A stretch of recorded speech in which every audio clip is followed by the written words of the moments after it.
Kaixo egunon guztiei, itxaldi honen bidez nahi dut esplikatu zer den el llamado documento de voluntades anticipadas. En algunas ocasiones seguramente igual habréis oído hablar de testamento vital, instrucciones previas. Bueno, más o menos en diferentes comunidades tienen con diferentes nombres, pero vienen a resultar todo lo mismo. Bueno, antes de nada me voy a presentar. Mi nombre es Joseba Salgado Arteaga, soy médico inspector del Departamento de Salud del Gobierno Vasco y, entre otras cosas, llevamos a cabo la elaboración de estos documentos. Bueno, ¿qué concepto o qué conocimiento tiene la población sobre estos documentos? Bueno, estadísticamente, a día de hoy, el 1,31% de la población de la Comunidad Autónoma Vasca tiene registrado el documento. Si lo comparamos, y eso ya miraremos luego y hablaremos en el capítulo de estadísticas, con respecto a la media estatal, estamos duplicando.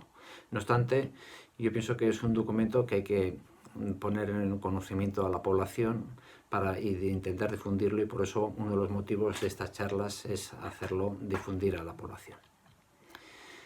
Me gustaría también hacer una reflexión sobre, antes de empezar antes de explicar lo que es el documento, la reflexión sobre el final de la vida. No sé si nosotros internamente o bien con nuestros allegados y nuestros familiares hemos hablado sobre la muerte, sobre el proceso final de la vida y qué toma de decisiones. Por eso me gustaría simplemente comentaros que, si queréis, tenemos nosotros una página web que, clicando documento voluntades anticipadas Gobierno Vasco, vais a entrar directamente en la web. Y en ella hay un documento, un Word, que es Piense y reflexione, en la cual pues bueno, nos hace una serie de preguntas y nos puede servir, como si dijéramos, como para reflexionar internamente y tener las ideas claras, de tal forma de que cuando vayamos a elaborar el documento y nos pongamos en manos de cualquier compañero que estamos haciéndolo, pues por lo menos tengamos la idea claramente de lo que queremos transmitirles. Bueno, tenemos que decir que el documento de voluntades anticipadas ya se inició desde hace ya unos años, no es una cosa nueva, sino que ya empieza su andadura en el 2002 y hay una diferente regulación legislativa que va cada vez pues bueno, dando pie y sobre todo dando un poco forma a lo que es la elaboración de estos documentos. Quiero remarcar, y un poco por puntualizar sin dar muchas explicaciones legislativas, es la ley del 2016 sobre la garantía de los derechos y la dignidad de las personas en el final de la vida. Y es una normativa que garantiza los cuidados paliativos de toda persona de la población vasca. Muy bien. Bueno, ¿qué es el documento de voluntades anticipadas? Bueno, al fin y al cabo, el documento no deja de ser un documento escrito que una persona, estando en pleno uso de sus facultades y con capacidad legal suficiente, que es un mayor de edad y tiene que estar residente en la Comunidad Autónoma Vasca, pues ante una situación irreversible y irrecuperable, sin expectativas de recuperación, esto sí hay que remarcar y hay que indicar bien el marco en el cual nos estamos diciendo, y en la cual no pudiera ella expresar su voluntad personalmente, pues quiere dejar claro una serie de cuestiones, que luego las vamos a remarcar. Pero quiero incidir mucho, estamos ahora con capacidad de toma de decisión, lo queremos transmitir en un documento escrito, para cuando no pudiéramos expresar nuestra voluntad personalmente, y ante el marco fundamental que estamos describiendo es situación irreversible, irrecuperable, sin expectativas razonables de recuperación o de curación. Fundamentalmente, las instrucciones que vienen recogidas en este documento van dirigidas al equipo médico. No obstante, ya os hablaré y os comentaré que también vienen reflejadas y recogidas otro tipo de instrucciones, o más o menos más que instrucciones, de voluntades que podemos nosotros transmitir y que ya no van dirigidas más al personal médico, sino que lo que va es más que nada a la familia. Muchas veces la familia ya tiene conocimiento de lo que se quiere transmitir, pero si se deja por escrito no está de más.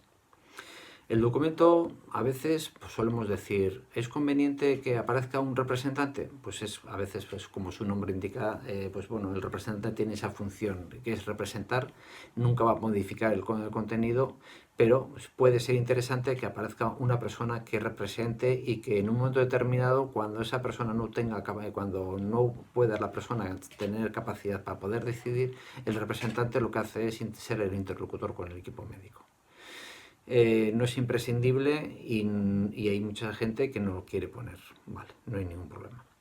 Y entonces, ¿cuáles son los deseos o cuál es un poco lo que se transmite en este documento? Pues es muy importante.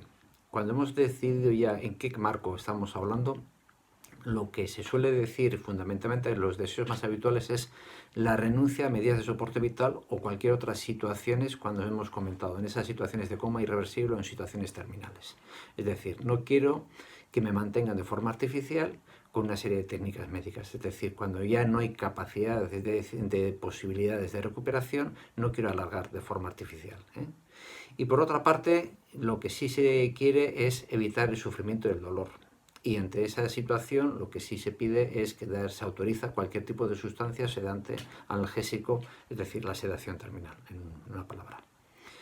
Mucha gente también, o dentro de otra situación y otra cosa que también se quiere transmitir es que prefiere fallecer en el domicilio. Bueno, eso es una orientación que no va dirigida al equipo médico, pero bueno, nunca está de más que la familia tenga conocimiento y la familia tomará las decisiones en función a la situación y las circunstancias propias de la misma.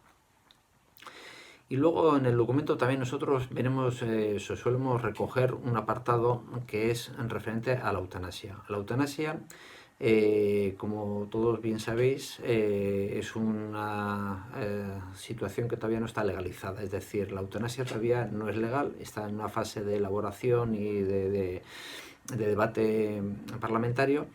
Pero si hay alguien que está identificado y está a favor de la eutanasia, lo que sí puede hacer el documento es recoger el concepto filosófico y el concepto genérico, pero no se puede poner en marcha porque lógicamente hasta que la ley no esté legalizada, este documento no puede recoger aspectos que vayan en contra de la ley. ¿Qué deseos son los que vienen recogidos también en el documento? Bueno, pues hay muchas veces que os he comentado, hay aspectos que van recogidos al equipo médico y otros al respecto a la familia. Y con respecto al equipo médico igual, pues bueno, si la persona dice, bueno, yo me gustaría ser donante de órganos, bueno, pues ya el equipo médico puede saber que esa persona se podría, en un supuesto, si tuviese esas condiciones y capacidades, que la técnica médica pueda decidirla, pues hacer uso de esos órganos y tejidos. Luego hay otros aspectos también de deseos que suelen recogerse en el documento, que es sobre la inhumación o enterramiento del cadáver. La incineración o la inhumación, perdón. Entonces, la incineración, pues bueno, pues mucha gente ya lo tiene recogido igual a veces en sus seguros, pero por si acaso también nunca está de más establecer el mismo documento. Y luego otro apartado también es la asistencia espiritual o no de los servicios religiosos. Hay mucha gente que, bueno, por los conceptos en positivo o en negativo, hay gente que está a favor o en contra. Entonces lo quiere transmitir y recoger claramente en el mismo documento. Bueno, pues el documento lo podemos dejarlo expresado de tal forma que la familia tenga conocimiento del mismo. ¿Cómo tramitamos el documento? ¿Cómo se tramita? Bueno, hay 3 formas legales para poder formalizar un documento. Una forma sencilla suele ser, nos juntamos junto yo con 3 testigos, son mayores de edad, sin relación de parentesco hasta segundo grado, lógicamente ni matrimonio ni pareja de hecho. Y pueden desarrollar ellos, puede desarrollar la persona un documento y los 3 testigos dan fe de ello. Eso en la página web que os he comentado al principio vienen recogidos los modelos y por tanto es una vía en la cual se puede elaborar de forma sencilla y puede ser de utilidad y es legal. Otra vía también es poder ir ante un notario. Bueno, oye, yo no quiero saber, no sé cómo se hace este tipo de cosas y quiero ir ante el notario. Vale, pues el notario va a la persona, pero no necesitamos testigos, es decir, simplemente va a la persona que quiere que se le formalice el documento. Y la tercera vía, que es un poco la que estamos en cierta medida promoviendo y también haciéndolo, es un poco ante el encargado del registro del Departamento de Salud, es decir, ante nosotros. Nosotros somos los encargados del registro, los médicos inspectores que estamos trabajando en toda la comunidad autónoma vasca, desarrollamos y elaboramos el documento. Tampoco hace falta testigos, actuamos como un notario al fin y al cabo. Bien, es una vía que es para nosotros, yo pienso que es sencilla, ¿eh? Lo único que para poder hacerlo hay que seguir un tipo de trámite que es pedir cita. Y entonces la forma de hacerlo es, o bien en la página web tenéis la información, los teléfonos y demás, y si no, pues es eso, llamar a un teléfono específico. En cada territorio hay un teléfono concreto, de tal forma que allí os van a dar una cita para que podáis estar con nosotros. Nosotros en Guipúzcoa estamos llevándolo, somos 10 médicos inspectores más o menos que estamos desarrollando esta labor. Y entonces estamos repartidos por diferentes comarcas, de tal forma que cada uno, en función de donde viva, puede acceder a la zona más próxima a su zona de residencia. En San Sebastián estamos haciéndolo en el ambulatorio de Ogros y también en la dirección territorial en Pío XII. También estamos en Tolosa, en Zumárraga, en Arrasate, en Eibar, en Rentería y en Irún, que estoy haciendo estas funciones. Cada médico inspector organiza su agenda y tenemos más o menos ya desarrollados un día concreto que solemos hacerlo. Y la duración que venimos a tardar un poco en la redacción del documento, pues más o menos suele ser unos 30 minutos. Bien, esto es un poco orientativo porque todo depende del grado de conocimiento que tengáis del mismo y las ideas claras o no que tengáis. Entonces, por eso os he comentado al principio que si más o menos venimos ya reflexionados y con las ideas más o menos que queremos transmitir, pues es mucho más cómodo y llevadero. Nosotros tenemos un modelo, una plantilla, y vamos informando a vosotros de lo que queréis hacer, y vosotros sois al fin y al cabo los que decidís ya en función de vuestros intereses. Redactamos, cuando hagamos el documento vamos a hacer 2 copias. Una copia va a ser para el propio interesado, para vosotros, de tal forma que siempre vais a tener vosotros una copia original del documento. Es importante porque ese documento, de esa forma, la familia va a tener también conocimiento y lo podéis transmitir a vuestros familiares allegados. Y el original nos vamos a quedar nosotros, es decir, firmaremos 2 copias, una es la que os entregamos a vosotros y otra nos quedamos nosotros, de tal forma que lo vamos a registrar y lo vamos a llevar a un registro. Por ese motivo es importante que tengamos conocimiento de que el documento que se elabora con nosotros tiene doble funcionalidad, es decir, no solamente elaboramos el documento en sí, sino que al final también hacemos el registro oficial. Y el registro oficial es importante porque va a quedar colgado por una parte de la historia clínica de Osakidetza, de tal forma que el médico que esté en un momento determinado llevando a cabo el control y el seguimiento de ese paciente, va a poder saber que en un momento determinado si esa persona tiene realizado o no el documento de voluntades. Y por otro lado, el registro también está intercomunicado con el registro a nivel de Madrid, que es el Registro Nacional de Instrucciones Previas. Y entonces el registro puede intercomunicarse entre todas las comunidades de tal forma que en un momento determinado, si estuviésemos nosotros en una comunidad, en otro centro hospitalario de otra comunidad, en una situación en la cual podría acceder al documento, pues a través del registro se puede acceder a ese mismo documento. Lógicamente, con todas las garantías y de concepto de accesibilidad y el tema de protección de datos. El documento, deciros y recalcar también, es importante que es un documento abierto, es decir, si en un momento determinado vosotros venís donde nosotros y queréis hacer el documento, pero no os quedáis a gusto y pensáis que hay que cambiarlo, modificarlo porque no ha quedado bien redactado, está siempre abierto para poder modificar, cambiar o revocar. Es decir, vosotros en un momento determinado también decís, oye, el documento que yo he hecho no quiero que sea de validez. Entonces, pues nada, se quita y se elimina el documento. ¿El médico va a poder hacer el documento? Sí, pero hemos comentado solamente cuando no podamos nosotros tener capacidad de decisión. Es decir, si la persona que redacta el documento tiene capacidad de decisión, nunca se va a abrir el documento. Solamente es cuando hemos dicho no tenemos capacidad de decisión. Y entonces el médico va a poder acceder sabiendo que tiene el documento estable, si está en la historia clínica, podrá acceder al mismo, al documento. y solamente va a ser el médico responsable de la atención médica que esté dando en ese momento. Bueno, vamos a comentar ahora simplemente hacer una pincelada de datos estadísticos, pero muy por encima. Os he comentado al principio que la población en la Comunidad Autónoma Vasca, el 1,31, tenía redactado el documento. Y os he dicho que era el doble. En la población a nivel estatal es el 0,67 población de la población española. Lo cual quiere decir que duplicamos con respecto a la población española. Si nosotros pensábamos, o estaba comentando, que es un número insuficiente, pues ni qué decir con respecto a otras comunidades. Con respecto a la edad, pues se suele dar que en mayores de 65 es cuando más personas se registran en el documento de voluntades. El 53% concretamente de mayores de 65 años. Y si cogemos la franja de edad entre 50 y 65 es el 30%, es decir, a partir de los 50 años prácticamente el 83% de la población tiene redactado el documento. No obstante, una reflexión a este respecto. No hace falta tener 50 ni 60 años para hacer el documento. Yo creo que se puede hacer y se debería hacer a cualquier edad. Y otra reflexión con respecto a mujeres y hombres, el número de personas o quién hace más o quién hace menos. De cada 3 documentos de voluntades anticipadas, 2 están redactadas por mujeres, están hechas hacen mujeres, lo cual da pie un poco a la sensibilidad que tienen las mujeres con respecto a cómo afrontar el concepto de la muerte.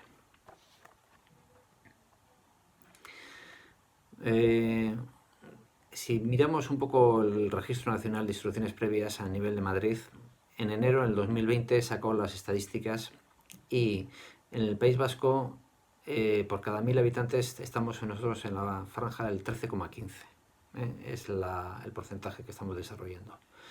En Navarra estamos 14,43, nos lleva un poco por encima, y otra comunidad que también está llevando bastantes documentos son Cataluña y La Rioja. El resto de comunidades están muy por debajo. En el gobierno, aquí en el País Vasco va en aumento y sobre todo ha habido un empuje muy importante en los 2 últimos años. En los 2 últimos años ha dado un empuje muy importante, sobre todo porque ha habido un cambio normativo. Hemos empezado a hacer muchas más personas de las que anteriormente se estaban haciéndolo, y ese es uno de los motivos por el cual está aumentando terriblemente el número de solicitudes. Por tanto, en algunas veces nos dicen que hay una lista de espera y por eso muchas veces les decimos que tener paciencia porque se van a atender todas las solicitudes, pero a veces nos encontramos con que hay mayor demanda, más demanda de la capacidad que tenemos nosotros para poder desarrollarlo. Si repartimos un poco por tipo de formas de que hemos estado comentando que se hace en el documento, hemos dicho, hay 3 formas: ante el encargado del registro, que somos nosotros, ante 3 testigos y ante notario. Bueno, pues estadísticamente, estos son datos relacionados con el año 2018, no tengo actualizados del 2019, pero bueno, más o menos viene a decir que ante nosotros están haciendo el 60% más o menos del total de solicitudes. Yo creo que ahora este año estaremos, en el 2019 habrá sido más. Ante 3 testigos el 30% y ante notario el 10-11%. Y bueno, para finalizar la charla, quería también transmitiros un poco el tema del concepto de eutanasia y cuidados paliativos. Bueno, hay que tratar de forma diferenciada lo que es la eutanasia y los cuidados paliativos. La eutanasia etimológicamente es buena muerte. Es el acto deliberado de dar fin a la vida de una persona, producido por voluntad expresa de la propia persona y con el objeto de evitar el sufrimiento. Saber que está en fase de regulación, no está legalizada y que todavía tiene un desarrollo por delante. En cambio, los cuidados paliativos ya tiene el desarrollo legislativo, ya está amparado. Ahí encima yo creo que hay una garantía y hay unos cuidados paliativos de calidad en la población a nivel de la Comunidad Autónoma Vasca. Y los cuidados paliativos lo que busca es disminuir el nivel de conciencia para evitar que el paciente sufra mientras llega a su muerte. Es decir, lo único que se hace es sedarle para que el paciente no sufra. Viene desde algunos ámbitos, se habla también de que si se dice si tenemos unos buenos cuidados paliativos, ¿para qué queremos regular la eutanasia? Bueno, yo creo que por eso yo quería transmitir que para mí son dos conceptos totalmente diferenciados, pero no son incompatibles. Pueden ser totalmente compatibles. Y por eso, mirando un poco de información, he visto que en Bélgica la eutanasia es una opción que está integrada dentro de los cuidados paliativos. Y bueno, con esto quería terminar mi exposición. Agradeceros vuestra asistencia. Y tenéis la página web que os he comentado anteriormente, que igual os puede dar pie a mayores informaciones que os puedo yo transmitir. No obstante, también tenéis, yo creo que, un correo electrónico en el cual podéis igual presentar vuestras dudas o sugerencias. Bueno, eskerrik asko.